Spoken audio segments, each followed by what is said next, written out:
USA Radio News with Chris Barnes. Democratic House Speaker Nancy Pelosi claiming moments ago she is not trying to, quote, run out the clock on impeachment. Speaking on Capitol Hill, she said any decision on impeachment will be made in a timely fashion, depending on the flow of evidence. She's been resistant to impeachment. Meanwhile, Democratic presidential hopeful and Senator Kamala Harris just commented on President Trump telling a group of minority Democratic congresswomen to go back to where they came from. Speaking at the National Urban League Conference in Indianapolis, Harris says, he tells them to go back to where they came from.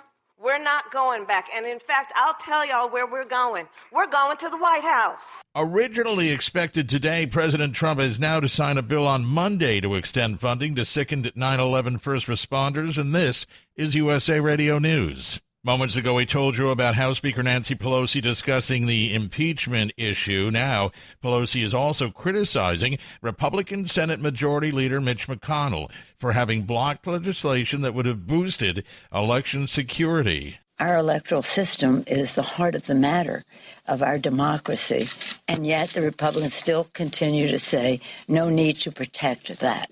Two State Bureau of Investigation agents in North Carolina recovering from injuries after an explosion in Sampson County this morning. They say the agents were called in to help defuse a pipe bomb discovered in a vehicle during a traffic stop. One of the agents in critical condition, the other now unstable, and one person's under arrest.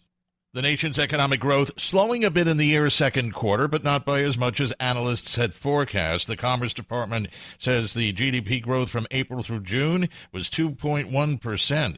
And this is USA Radio News.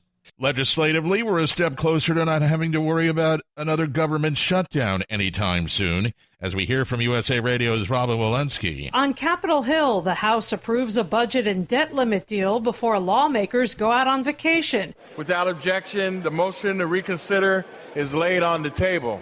The measure lasts through 2021, which means after the next general election. The vote 284 to 149, all but 16 Democrats voted for it, 132 Republicans voting against it, even though President Trump supported it. And that bill now heads to the Senate. New York City is now suing American Airlines, arguing that the carrier retaliates against workers who call in sick. The city's Department of Consumer and Worker Protection saying the airline assigned disciplinary points for every sick day used.